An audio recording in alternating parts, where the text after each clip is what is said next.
Hello, welcome to another episode of Everybody's Lost. So, have you ever felt burnt out or you don't have enough hours in the day to do everything you have to do? Like 24 hours is not enough? Well, this is the episode for you. I'm Veronica Muñoz Martinez, journalist and your host, and today I'm sitting with Agustina Bessa. She's a lifestyle and performance coach with a PhD in King's College in cancer studies. So she helps individuals and professionals to achieve their best version of themselves while juggling with everything, with a busy lifestyle, with a 9 to 5. So she will give you amazing advice on how to improve your lifestyle, manage everything you have to do in your life. I know so many of you have a busy lifestyle, and yes, she's an expert on that. She comes also from a small town in Portugal. Now she's based here in the UK. So I'm very pleased to have her here. Thank you so much for coming. Thank you so much for inviting me, and very well done for this initiative and this podcast. It's really just great. So let's start with some small steps to get out of the rut. So for those individuals, those professionals who are feeling burnt out, who are feeling they can't do everything in life and they are feeling really stressed. So tell us about some small steps, simple. So I can tell you three very easy things. One would be, the first one is forget about everything people tell you. Forget about all the health trends. Forget about all the things that you must be doing. Just sit down and think what really excites me, right? So the second thing is really, what do you really value? What really excites you, energizes you? What resonates with you, like deep down? And then the third one is adopt a lifestyle that can energize, can, support your mitochondria function. I think that's the key one, that will upgrade your energy levels and help you to get out of any burnout or any like, oh, I lost my mojo, I just don't know what to do next. So those are like the three things that are really easy to do. It's just a lot of mindset, but will help you. Yeah, so well, for whoever is listening or watching us, tell us about yourself. You have a background in cancer studies, King's College, you did your PhD on that. So tell us about that. Yeah. So I actually studied biochemistry back in Portugal. I've wanted to do something that would help me understand, a bit about everything. So you have a lot of chemistry, a lot of biology, a lot of biochemistry, microbiology. And so I did that first. And then I always knew I wanted to do a PhD. But when I did my master in biochemistry, I got quite obsessed with the lab work and the research work. I was really, really into it. I would stay long hours in the lab. So I realized maybe that is not what I want to do, because I value my social life as well. So coming into London was really kind of a big challenge. It was the beginning of my career. I didn't know many people. It was quite actually a difficult phase. And so I knew I wanted to get some stability, get started with my career, get some stability. And so I decided, okay, I'm going to also invest in a PhD where I see there is value for what I want to be doing in the future, which was a lot about just helping people to, how do you feel better while you're going through treatments. And so I was very lucky to meet my supervisor, with who I put an amazing project looking at how do we improve the patient experience for bladder cancer patients, actually. How do we improve the quality of life and the well-being for these patients? Because they go through a lot. And so what I wanted was what are the key things that these people need that we can bring to them that will make their life a bit better. And so it was a lot of mental health, was a lot of physical activity, it was a lot of sexual education as well for post-treatment. So you're really looking at all the different pillars of well-being and quality of life. Yeah, that's really interesting with cancer, of course, like that is a really bad health problem, but I think lifestyle affects your health. And while some health problems it can't fix it, maybe it can prevent it or make it easier. Like as you are saying, like managing your sexual activity, exercise, and your quality of life. I think it all affects.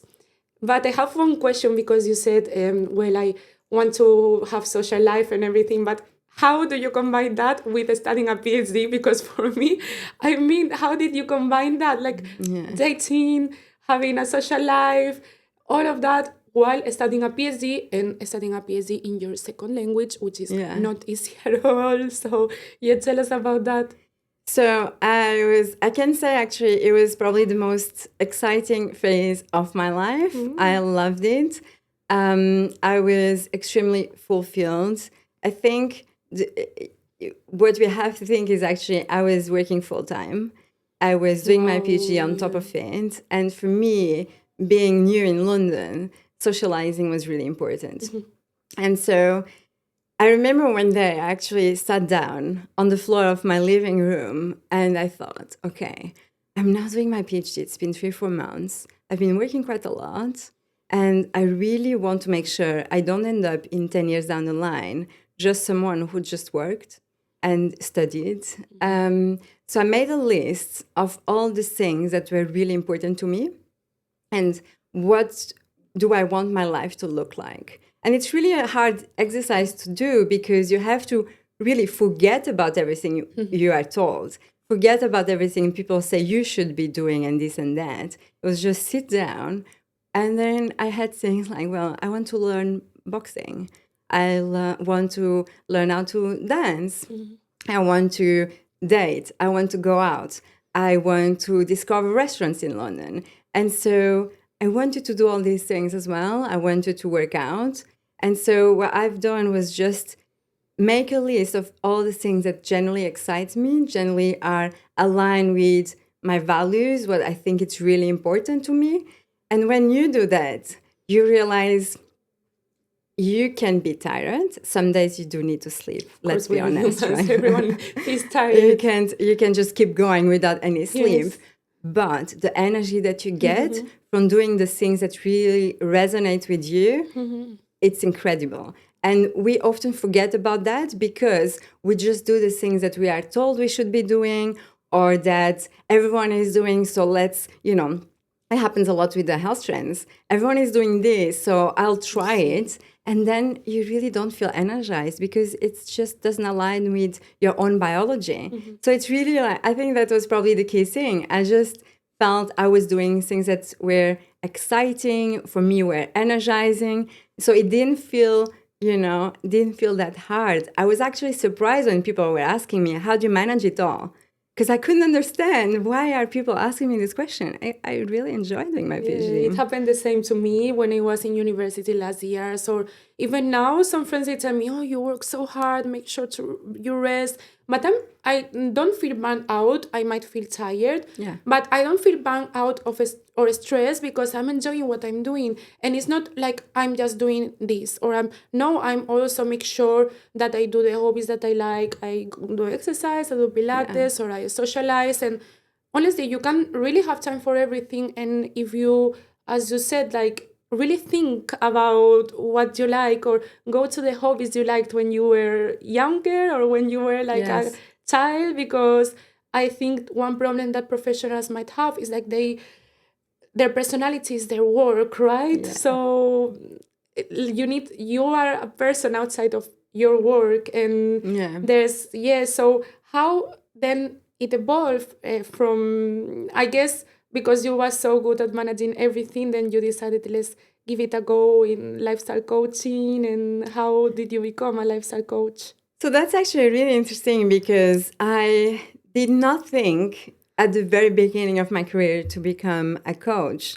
I had a lot of people coming through LinkedIn asking me questions such as, how did you move to this role? How did you move to that organization? How are you managing? I see on your LinkedIn profile that you are studying your PhD, but you're also still working on your full-time job.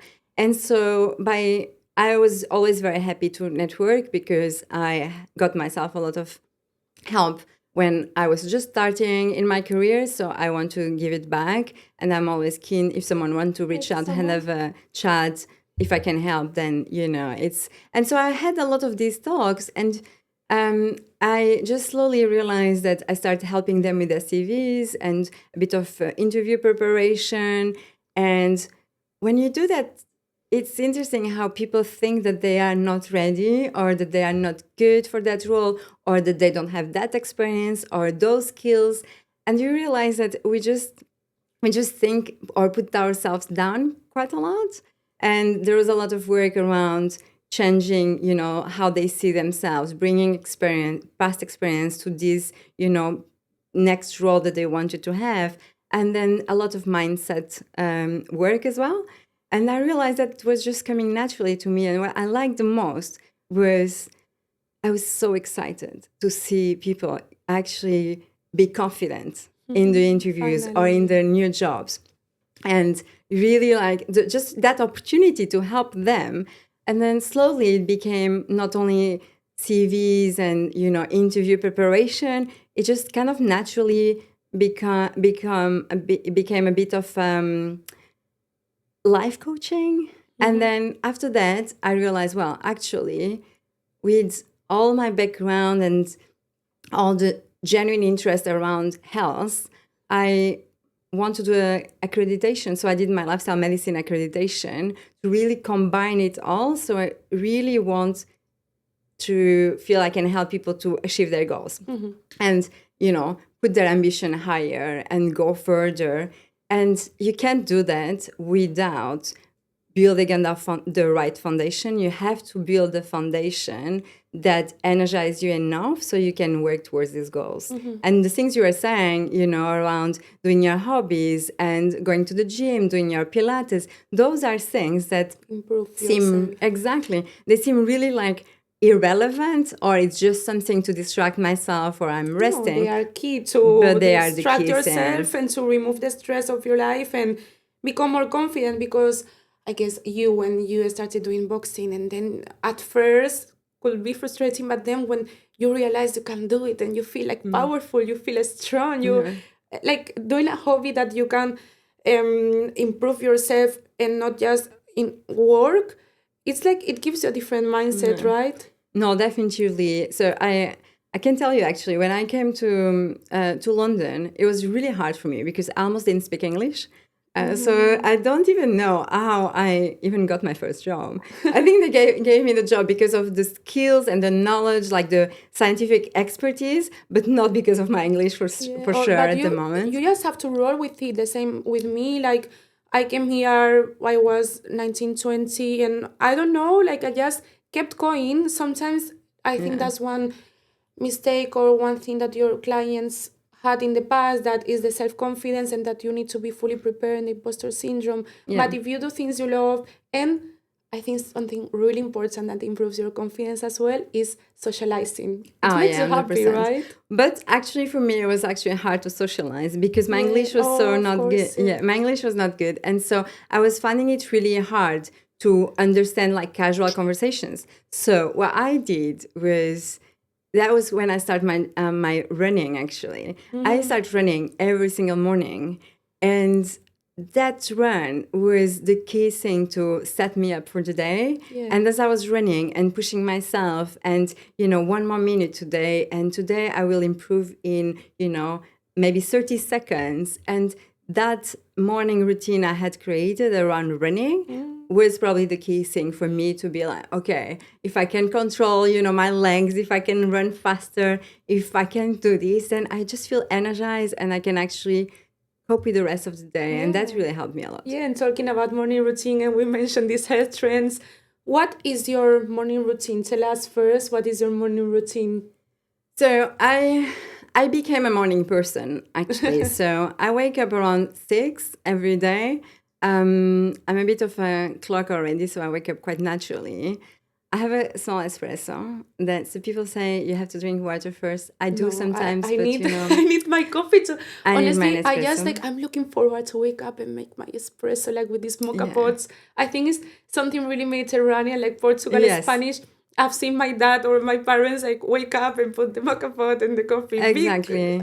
I don't know. You It just works need differently. it. It just For it, they say like it spikes your cortisol level, something like that, but it works differently for everyone. yes, and I think it's a very short coffee. Actually, it's from an espresso, so it's not even that strong because Yeah. in Portugal and in Spain, Italy, we are used to very strong coffee. So Yeah. the one we make at home is actually okay. Yeah. And so I do that, and then I take my bottle of water and my headphones, and I'll go running.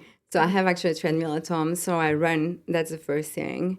And then I get ready. I will drink as much water as I, feel like drinking because it's really important, obviously, keep hydrated.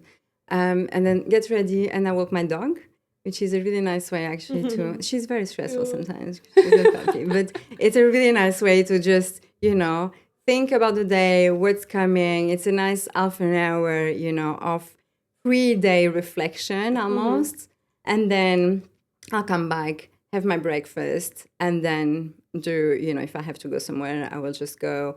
If I work from home, then I will just make another coffee and then start working. But usually by 8:30, then I'm ready to start working. That's kind of like the few things. But that running and that coffee, they are really the key thing for me to feel like I've done what really feels good, what Yeah. I need for the day, and then I can start. Do something that makes you happy before work, but also starting with the hard thing. Like if you have already achieved running and doing all of this, then you have already done the hard stuff, and then you are ready to go. But there's this trend of waking up at 5 a.m. and then cold plunge and then running and then many things. And do you think this works for everyone? Because for me, for example, I am not a morning person. It doesn't work waking up at Yeah. 6 a.m. So, do you think this 5 a.m. club trend works for everyone? No, and to be fair, I think it's quite alarming that people want to do that because some people might go very well with it, and that's great.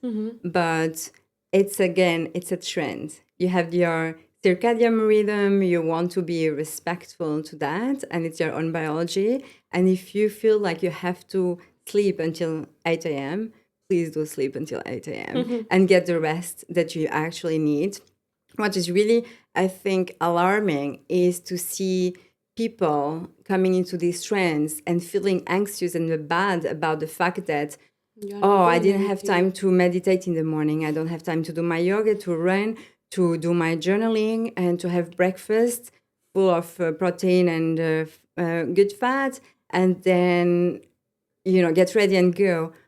If you do not feel like waking up at 5 a.m., please do not wake up at 5 a.m. and forget all of those trends. I think the best thing is really try to fit the things that you need to do during the day, during the week. And you don't have to do everything as 4:30, 5 a.m. Yeah, and because some people, what they don't realize is that these people recording these videos, doing these TikToks, everything, they are freelancers. They work from home. They don't have to commute. They don't have to go to the office. They don't have to prepare the lunch. They don't have to like be rushing around. They don't have to maybe spend extra hours in the office. So Yeah. there's so much to take into consideration. And Yeah. what you said is so wise that it doesn't work for It doesn't work for everyone. everyone. So what do you recommend to professionals, because there's also this trend of that I think this trend is really good because it's more relatable. 9 to 5 to 5 to 9. So 9 to 5 you work everything. What do you recommend to professionals to do after work 5 to 9? And Yeah. squeeze what to do in these 4 hours to squeeze it to the living. Yeah. Yeah. I think again it's quite tricky because I know a lot of a lot of very good professionals and high achievers who will not stop working at 5 p.m. It's far too early for them to just close their laptops.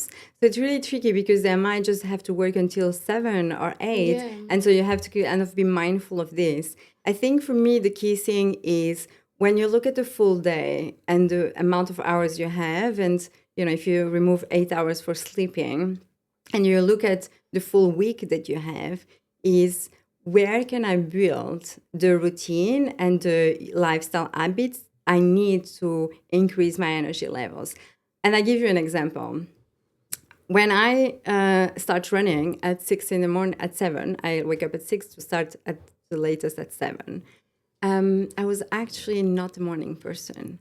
So for me, waking up before 7:15, 7:30 was really difficult because that was the best I could do.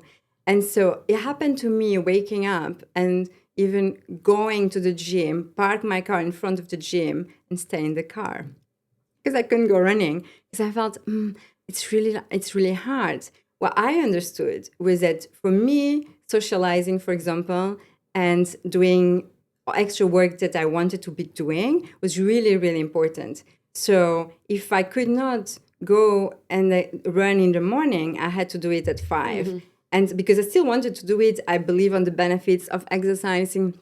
I feel them myself. We feel all on the benefits when you exercise. It's always hard to start, but then when you finish, you always feel quite good, right? So energized. Yeah. So And happy. so I realized actually it's so much better if I exercise in the morning because then in the evening I'm free to meet my friends if I want to. I'm free to work a bit more if I want to finish this project, and I'm free to actually do all the other things I want to be doing.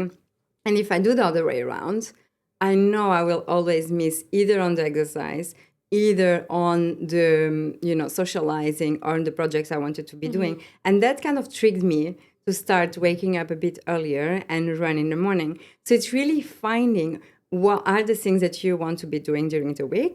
For you, for example, it could be I want to go out at least 2 times a week.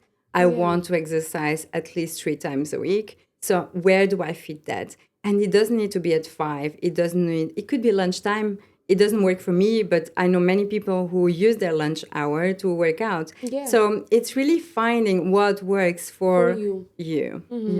Do you think having a structure is good, or sometimes having this your day or having this routine so structured, it can lead to having more anxiety because sometimes you can't like reach or you can't achieve everything. So what do you recommend? Maybe like to be more flexible or have a structure. How do you recommend to have a good lifestyle? Yeah, I think a structure is really important. Having a structure is critical, but it needs to be when you know no one is gonna mess up with that structure. And by this I mean, for me, for example, my 6 a.m. to 9 a.m. is structured. There is a structure there. I know what I'm doing at 6. I know what I'm starting to do at 7. And I know that at 8, or 8:15, I'm out of the house to walk my dog. At 8:45, at the latest, I'm starting to work. So that is structured. But I know from 6 to 9, no one, even if they send me an email, no one expects anything, that no one disrupts that structure of the morning. If you have a too strong structure, for example, in the afternoon, when you know that people might want to meet you, when you know that you might have to go and do work things, what happens is that easily you're going to set yourself up for failure because that structure will have to be flexible. So the best is protect that structure and build that structure in the hours you know that they are protected, that no one is going to interfere with them, and then be flexible for the rest of your day, because otherwise you will burn out and get anxious that you can't do things or things are constantly being moved around. So do a lot of your clients come to you because they feel burnt out or they feel like they are like they want to get out of the road because they are too focused on work? Why, like, what are the main reasons your clients come to you? So the main reason is really the fatigue and the tiredness. A lot of people, although they do a lot of healthy things, they do feel tired still.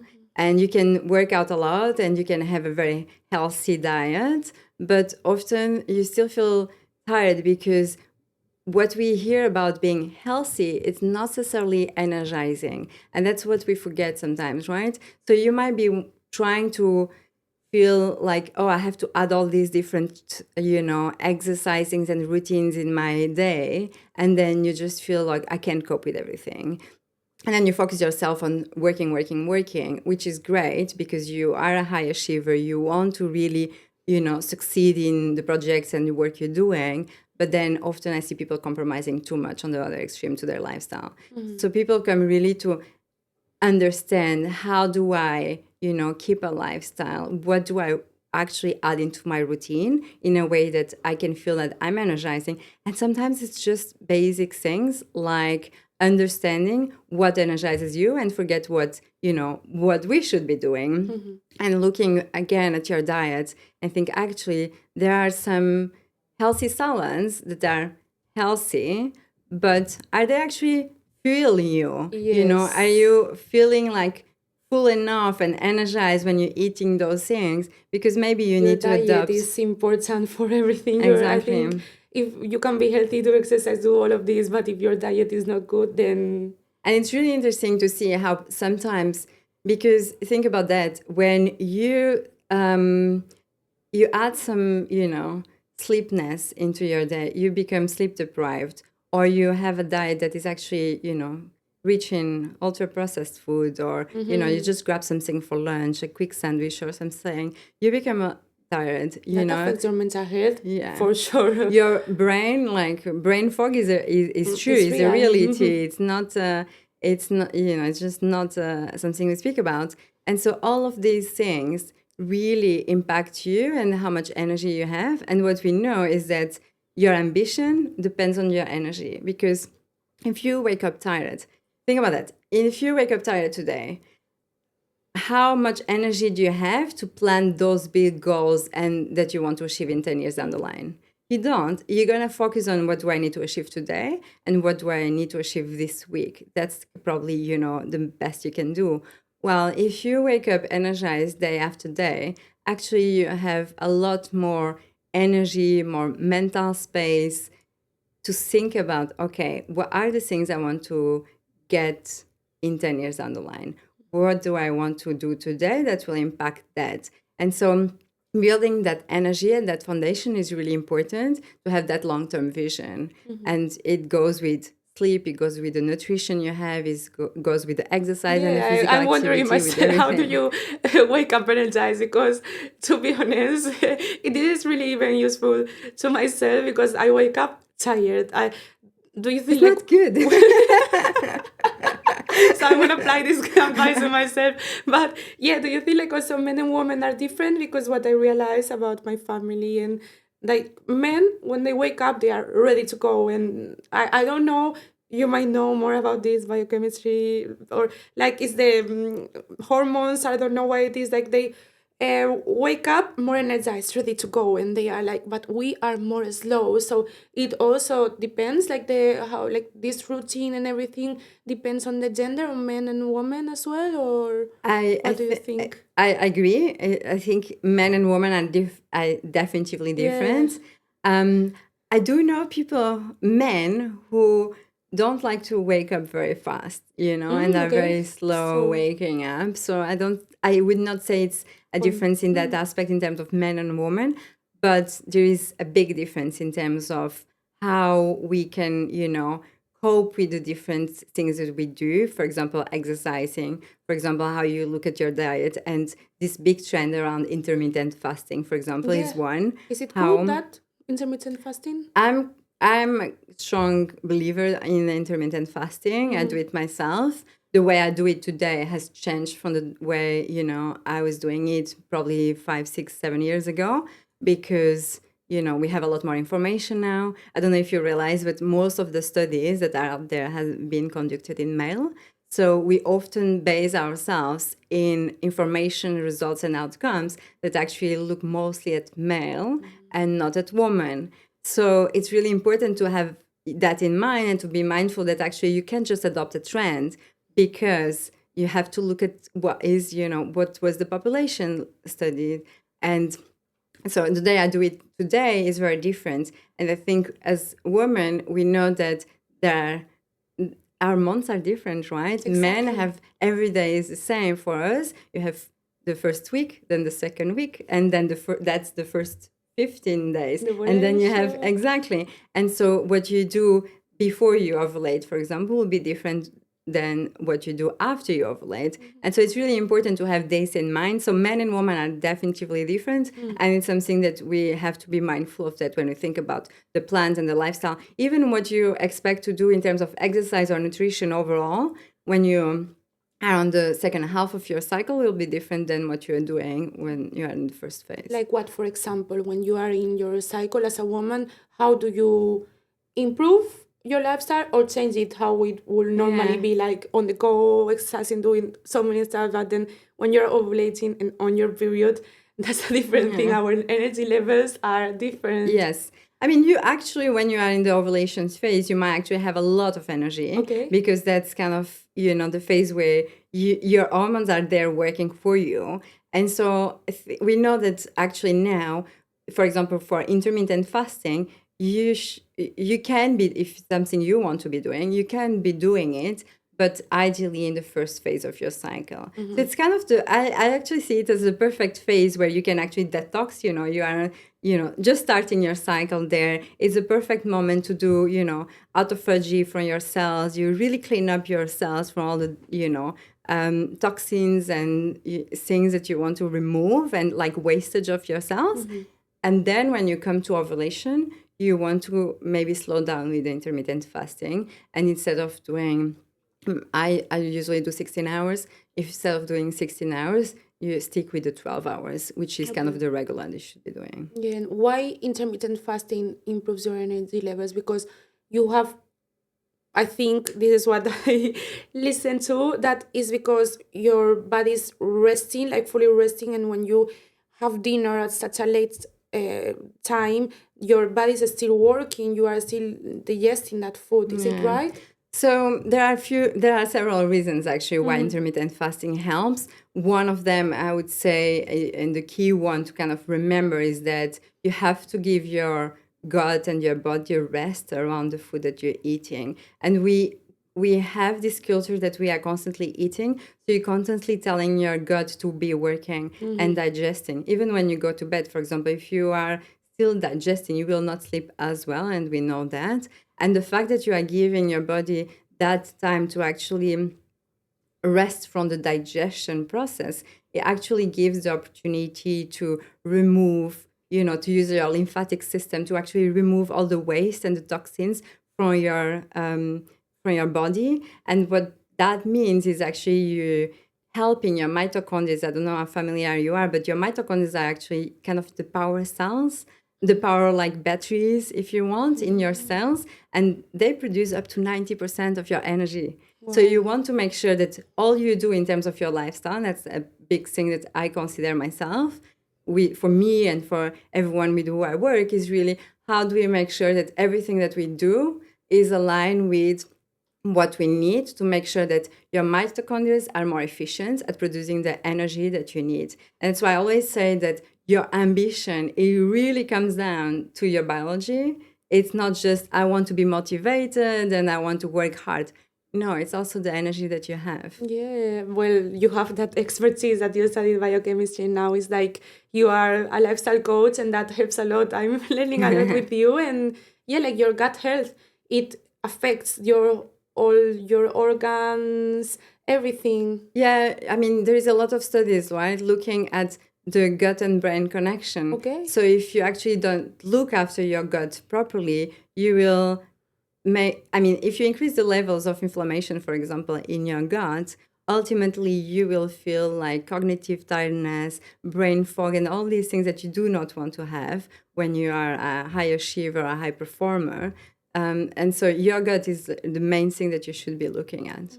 And also stress, right? Like I think, how does it work as a biological level? Because I think stress, it can somatize so many times in the gut. That's why like so many people now have gut problems and all of that, because they feel stress and then it goes into the gut. Yeah, it comes down to the obviously the Or it's connection. correlated. Yeah, it is correlated. But for Yeah. example, when the easier way to think about that is when you have like stress signals, or when something is stressing you, you have your amygdala that's going to tell your hypothalamus, oh, actually there is something that is worrying here.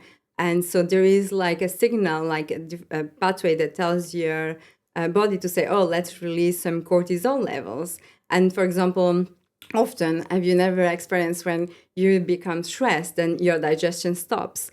Or that you become a lot bloated Or because you can't eat that much, or you don't have an appetite, or you don't even like sometimes when you are so busy, some people they say like oh when I was working in a press office, oh, I didn't have lunch or I didn't eat. I'm like, how can you? But it's because their body doesn't even think about eating because they feel like bloated, they feel Because you also focus in the tasks and the yeah projects that you want to be working on. Yeah, yeah that's really important. yeah. And was like a common mistake or that your clients have in common? So you said about the stress, I think is something like their diet. I think it's this idea that you have to put everything in your day, and that you mean in terms of lifestyle, or Yes. in terms of lifestyle. I think it's really this idea that you have to be doing it all, Mm-hmm. and you have to exercise, you have to have this specific diet, you have to socialize every single day, because even we feel like anxious that we haven't done or we're missing out, right? We're very FOMO of all the things that we are not doing. I think that is a really strong misconception, that Yes. you have to be doing everything every single day. Mm-hmm. Yeah. And how do you start with, like, what do you tell them how to start, how to change, or The first thing is really doing a value exercise. So sitting down and writing, yeah, okay, like what what? are Mm-hmm. the things that resonates with you? What are the things that are very, very important to you? And you would be surprised, because it's a very difficult exercise to do. It seems easy. And if you think about, oh, I know my family is very important to me, or my career is very important to me. But then when you think about, okay, I give you a list of 50 different values, you'll see it's actually hard to cut them. Your If values. So you have to think about your values. What? Yes, Yeah. Okay. you think about your values, and I can give you a list of, for example, 50 values, and I tell you, well, I want you to just give me 5, and those are the 5 important to you, The core the value. core values. And so some people might say, actually, freedom, for example, is a really important one. I don't want to, or financial freedom, I don't want to be working. Okay, so is it financial freedom, or is it being free to do the things that you enjoy? And sometimes it's actually not one or the other. And so it's really difficult to dig into and understand what these values actually mean to you, because I might say, family is really important to me, but the way I see family might be different than the way you see family. So it's really important to sit down and think, okay, what are the values, and then what do they mean to me, and then use that as a foundation to start building, your habits, your lifestyle, like social habits, your healthy habits, based on that. Yeah, and also, well, when we had the initial meeting we talked before, you also mentioned dating, that you have to put also you, for example, for you, dating or to meet the love of your life or to have a family, that was also really important for you. And maybe some people, they forget about that more in London, I think, because we are so self-centered and so fast-paced. Some people forget to put some time Yeah. into dating. Otherwise, how are you going to have a family? But yeah, for you was Dating important. was really important to me. I mean, I have no issues in saying that, because it was always something I wanted to have a husband, to have a family in the future. I really didn't want to just be focused on my career. I think my career is really important, but I love people. I could not imagine myself not dating or not finding, my husband that I'm really happy with now. And it was really interesting how I actually often finished work, I went out, had dinner and drinks, came back home on time to do still some work if I could for my PhD. But I would not cancel that date because it's just about, it's a lot of time management to be fair. But it's really important. That Yeah. date was important. And some days I had to prioritize my work and my PhD, and that's fine. But I knew that I was committed to my future self to actually meet some people, Yeah, and you and have to date. meet And people and date. I don't think it's bad. Some people, they think that person will come to you, and when it happens, it happens. But some other people actually pursue dating and they enjoy, because, like, in a way, like, you get to meet different. I think it also improves your confidence or improve your lifestyle because you get to meet different people and you know what you don't like about this Yeah. person, what you like, and what you want, like how you want the right sure. person to be, and sometimes works, sometimes it doesn't. For sure. And to be fair, in London, I actually disagree that the people will come and meet you, because it happens in, in Portugal and in smaller cities, Yeah. yes, because you just have a slower pace of living. Exactly. But in London, it's so easy to finish work and then go to the gym or go home and do not speak with anyone. You can easily just Can go be really around. isolated in London, and also because your friends live far away or other, and Exactly. that's another thing that I think, maybe I'm wrong, that professionals have this mistake of, it's so self-centered. It's like improve your goals, improve your lifestyle, everything, but it's all me, me, me, me. Like I have to um work, I have to meditate, I have to run, I have to like get a better job. But what about things that involve other people, like relations and dating? That is also really important. What about that? So you make a really good point, and an interesting study I read not long ago about how actually your social connections have an impact on how your mitochondria function. Oh. And actually, I was not surprised about the reason behind it, but I was even surprised to see a study looking into it, because I wouldn't think about running it. But in fact, if you think about isolation, and if you feel more lonely and you don't connect with people you enjoy spending time with, you're increasing level of inflammation in your body. And we don't think about how isolation and loneliness can actually do that, but you're increasing the inflammation in your body, which has an impact in your mitochondria and an impact on how much energy you're going to have. So actually, when you see people who are going out and just performing as well than Yeah, other sometimes people, wonder, or you are even like, how you could, better, yeah. probably they're just also building energy from that social connection that they're building. It's really, really important. Yeah, I actually like saw this as well in another podcast, that isolating can give you more depression than going out, or you can have a balance, and like the same as going out, you don't have to go out, drink a lot. No, Like you can have everything like in, or you can socialize. You know the limits. For example, have 2 hours or 1 hour to meet with a friend. That's it. At exactly. least it's an hour, so you don't have to like overdo it. Doesn't going out, or I think like in Portugal, Spain, the Mediterranean, for us going Stay out longer. is like, yeah, like we are like so outgoing, Yeah. but we can like Yeah. just go home and do things the day after. It's Yeah. about balance. I It's think it's about important. balance. I think that's the right thing. And making sure that you fit the things that are important to you into your day, and meeting those that that you like is a really important thing. And we should prioritize that as much as we are prioritizing working out, as much as we are prioritizing eating a healthy diet, and as much as we're prioritizing working. And sometimes, for example, I'm surprised when people say, oh, I have no time, because you do have the time. It's just how we are gonna fit that, in terms of our priorities. Yeah, a lot of people at university or something, they were, oh, I admire you so much because you do so much, you do a lot, you do, I don't have time to exercise, or I had time and I was working and I was at uni and I had time, so I think everyone, but I think they need to analyze how they spend their times, because maybe they are if you look at the routines, they are like 1 hour watching Netflix or a TV show, 2 hours scrolling. And you know what's important to think about is also the way you are spending that time. Imagine that you're thinking, okay, let me spend this time because watching Netflix, because it's my hour of rest. And I'm not saying you should not watch No, Netflix. but Okay, you should watch yeah. Netflix and it's good. But imagine you have one person who's going to just watch Netflix for an hour, and then you have one person who might go and do some running or Pilates or whatever form of exercise, they like.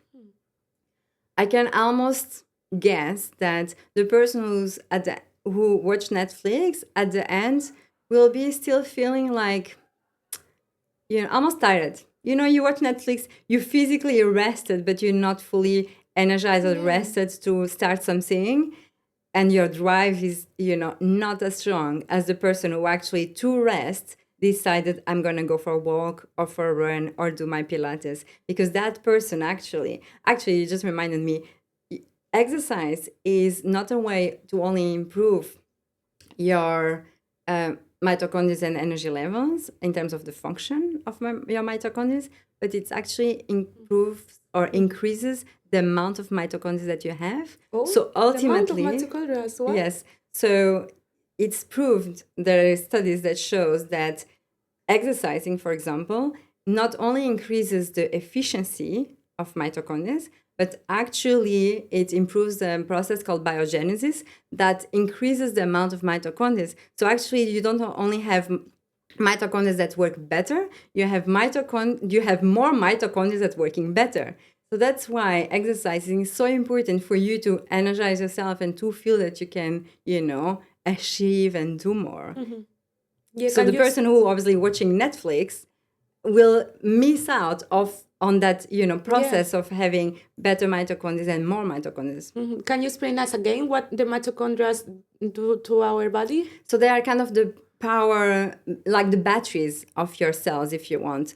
So basically all they do is they produce what we call ATP. So that's your energy. Imagine it's your fuel in a very kind of simple way. It's your fuel of your body, of your cells. So what you want is that little organelles that we call mitochondria to work very efficiently. You want to make sure that everything you do in terms of your lifestyle is supporting these little organelles. And so we know that when you exercise, you're helping them because of you're improving a process that is called oxidative phosphorylation. So you're basically improving the way that they work, so their efficiency. But what we also know is that you're improving the biogenesis, which is the process of having more mitochondria. So exercise is great for that because you're helping them to work better, but you also increase the number of these little batteries. Basically, what you are saying is that exercising makes you have more mitochondria, which is what helps you waking up energized. Like also because there are already many researches about how it improves your serotonin and everything, but now this is like a new thing. So you will send me the link and I will put to I can send whoever you. is listening, look at that research, because that's just amazing, like how much exercise can help us. And I think Netflix, I hope they don't ban us, but watching a show that is like, I think you don't get anything from it. So you need to do things that you get things from it. It's okay to wind down, I think, once in a while. But I think when you know you're doing something productive, you feel better. You feel, yeah. I think watching Netflix is great, and we all like to, I got half an hour movie. before we go to bed, and everyone does that, and it's fine.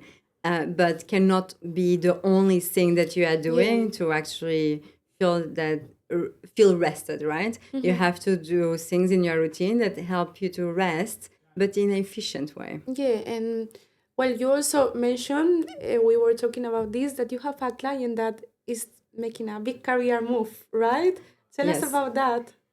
So some people actually really feel like they lost their mojo, or they're not performing at the level that they would really want to be performing. And that's something that really excites me as well, is to help people to find their career path, whether people who are just at the very beginning or people who actually want to change. And in this case, we're totally changing what the person is doing. And it starts by looking what you want to be doing in 10 years down the line, right? It cannot be based only on, or in, for example, 1 year I want to be earning that amount of money. It shouldn't be that. It should be, okay, where do you want to be in 10 years? And then what is really important to you. So we do a lot of exercises around, okay, what are your values? Is, for example, maybe you want in 10 years down the line to be living in a different country and not be working that hard. Yeah. So we're doing that shift and that, work around, okay, where do you want to go? And how do you gonna wake up and go to work and feel excited about what you're doing? Yeah, you mentioned that retire or something. Do you think like the hustle culture is kind of dying? Like people, they don't want to be working in these fast-paced jobs anymore, like finance or other professional roles. Yes, I think people are now starting to value more a few things: their health, they are valuing more and getting a better understanding of actually how much how important it is to be with the people that they like and that they love, and especially, we leave our countries, we go far away, and then we miss all of that. And I see a lot of people now going back or wanting to go back to those that are, their loved ones. And also we see people who realize that the hustle culture is really good for the short term.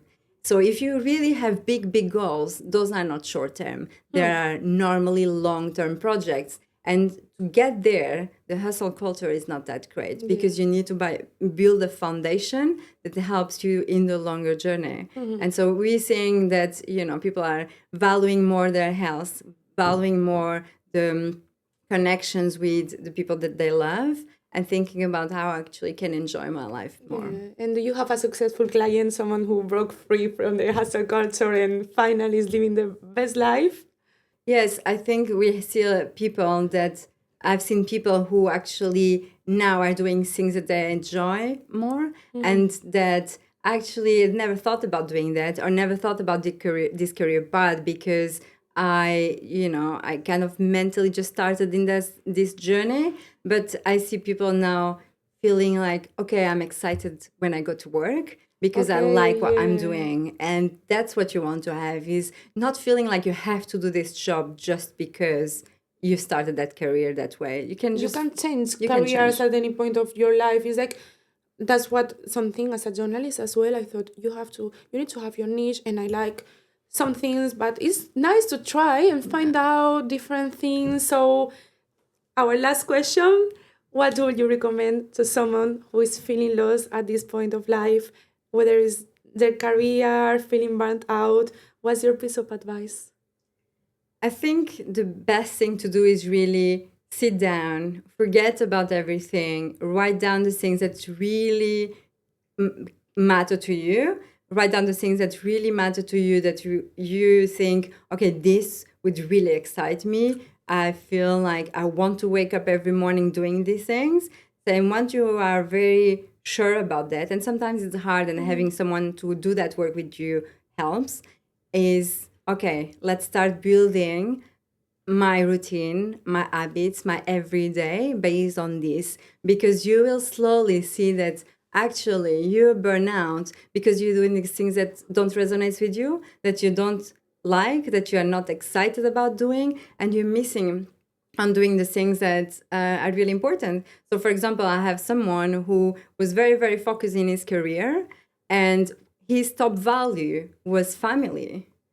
And I was a bit shocked. How can your top value be family, but you see your family a couple of times a year? That's what happened. Actually, a lot of people in the UK, they don't see their kids or their Yes. family, like they barely see them. So that's that is for me a thing to work on, because obviously you're feeling burnout because you're missing on the energy You're not that your doing what you love. family can bring. Yeah, exactly. Yeah. So it's like, how do we build a time that you can see your family a bit more often without compromising your career, without compromising your goals that you want to work, for, but you can make sure that you bring the energy of those, that the values, which is the family in this case, that will help you to work better and perform even better. That's perfect. Thank you so much, Agustina, for your advice. I learned a lot myself, and I hope you who are listening right now also learned a lot. And if you want more advice or more coaching, because everything is different for everyone, you can contact her. So yes, tell us our socials, where can they find you? So they can find me on Instagram, bessa.life. They can find me on, that's my website. They can find me on Instagram, agustina.bessa. And on Spotify, actually, I'm launching Yes, your own podcast. called The Energy Edit. So if everyone wants to list. And to wake up with energy. I will apply myself. So thank you so much, guys, for listening again. And you can find me and my podcast, Everybody's Lost, on TikTok. On Instagram is She's Veronique. And yeah, Spotify, YouTube, Everybody's Lost podcast.